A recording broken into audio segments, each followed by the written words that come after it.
Donald Trump was right. He did lose the US election to Joe Biden in part because of incredible election cheating. But not by vote count cheating. I always said that was a nutty conspiracy theory. No, the cheating I'm talking about was by the media, and by social media giants like Twitter, and by US intelligence figures, and by Biden himself. And a new book out this week helps to blow the lid off this. I'll talk in a minute to the author. The story is so disturbing, amazing really. It shows how the truth today can be suppressed by exactly the people that you might have counted on to tell it. Last year, the New York Post reported it had been handed emails by Trump lawyer Rudy Giuliani that were found on a laptop abandoned by Hunter Biden, son of now President Joe Biden. And these emails threatened to kill the Biden election campaign. That's because they showed Hunter Biden not just using drugs, but using, allegedly, his father's position as vice president back then to land contracts with Chinese companies, even hitching a ride there with his father, allegedly cutting his dad in on the deal.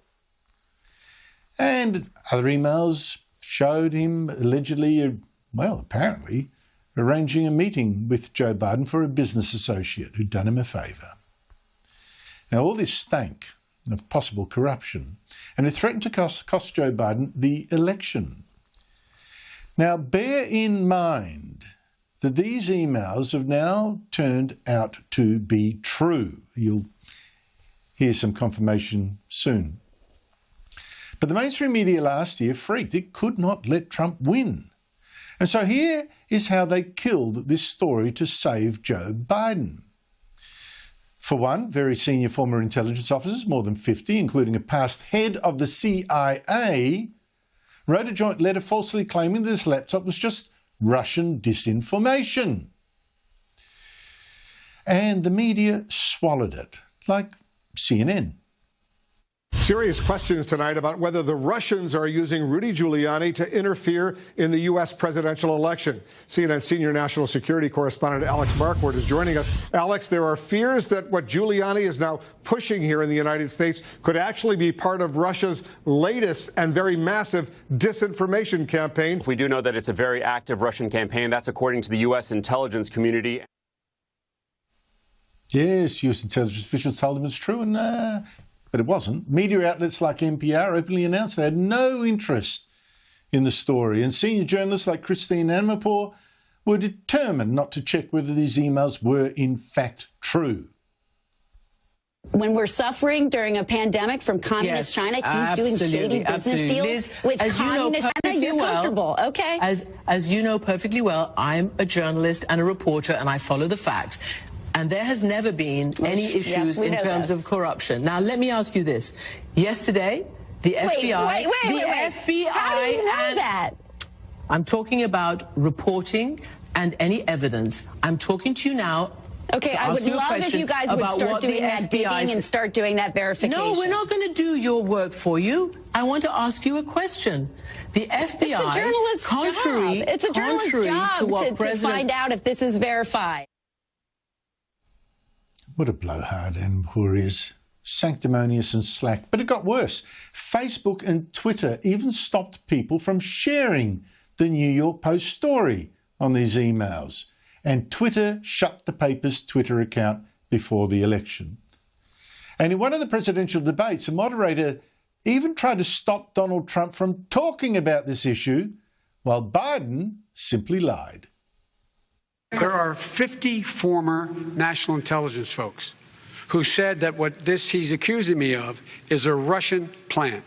They have said that this has all the five former heads of the CIA, both parties, say what he's saying is a bunch of garbage.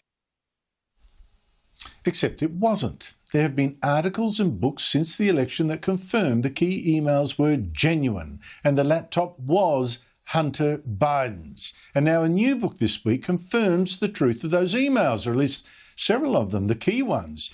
Now, what is different is that this book is by reporter Ben Schreckinger from Politico, the outfit left-leaning that first ran that fake news of those intelligence bosses all claiming this laptop story was Russian disinformation. Well, now Politico's changed its tune, and this book is called The Bidens, Inside the First Family's 50-Year Rise to Power. And I asked Schreckinger, who was on an interview just earlier today, I asked him what his book revealed that other reports confirming the laptop story had not. So I was able to find some additional corroboration for some of the emails in this cache.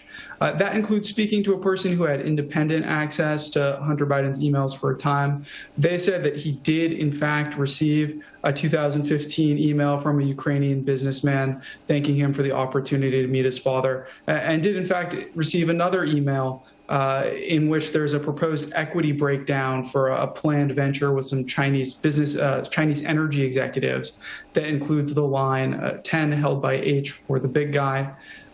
Those emails did, in fact, get sent to Hunter Biden, according to this person. And then I spoke to a couple of other people who corresponded with him about non-controversial things, whose communications were in this cache. They said, yes, I did have these communications with Hunter Biden. And finally, I obtained some correspondence from a Swedish government agency. Hunter Biden had an office in the complex in Washington that houses the Swedish embassy. And so under that country's freedom of information law, I was able to get some of his emails, and they matched emails in the cache.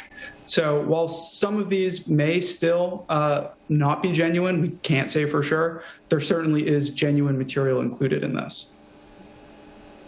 Well, let's look at the two in particular, the emails that you've raised, particularly one that makes me think what is going on here. One involving a deal with a Chinese company where, as you say, there's a proposed equity split that Hunter Biden will keep 10% for the big guy who everyone assumes is his father. What is the significance of that? Well, it raises a lot of questions about whether there was some plan or discussion of a plan for Hunter Biden to hold equity in this venture, especially given what happened. Of these two Chinese executives, the two main ones involved in this deal, one of them has since been convicted in the United States for bribing foreign officials in Chad and Uganda. The other has disappeared from public view in China. There were reports from China that he was under suspicion of corruption there. So we don't really know what happened here. Joe Biden's campaign has been clear that Joe Biden has never considered going into business with family members, has never considered holding stock in ventures pursued by family members. So we're left with some unanswered questions about what did happen here, especially given that one of the people involved in this deal, Tony Bobulinski, did come forward before the election.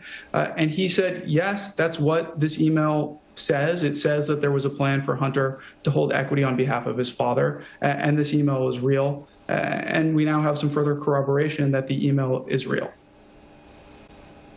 And the other one was a Ukrainian businessman thanking Hunter Biden for introducing him to his father when his father was vice president.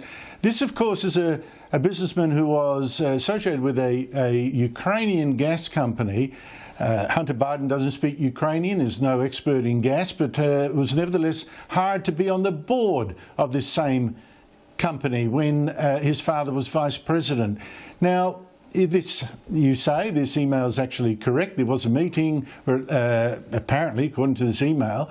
What's the significance of that?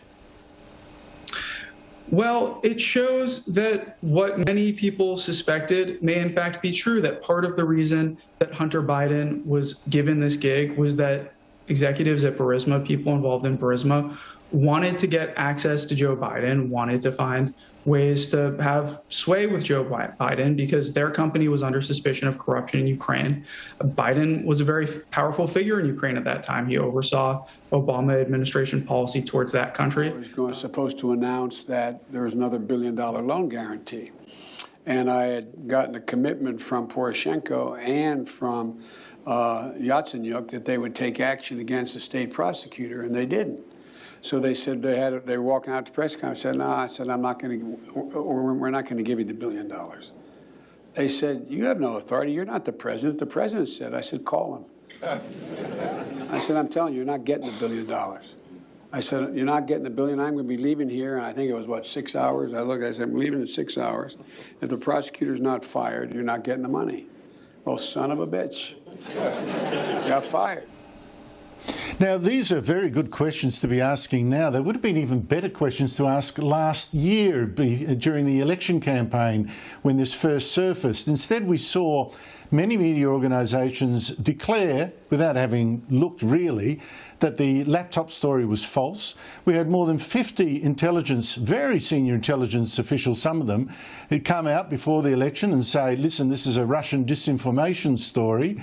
We had journalists actually poo-pooing this all around the place, and we had social media giants limit distribution of the story on social media so people couldn't read it or at least spread it.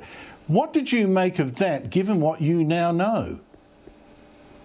Yeah, well, notably, Jack Dorsey, the CEO of Twitter, has said that he regrets the moves that Twitter made to restrict access to that story and restrict sharing of that New York Post story. What I found so far is that there is some genuine material. I've not found evidence of fake material as of yet in my reporting.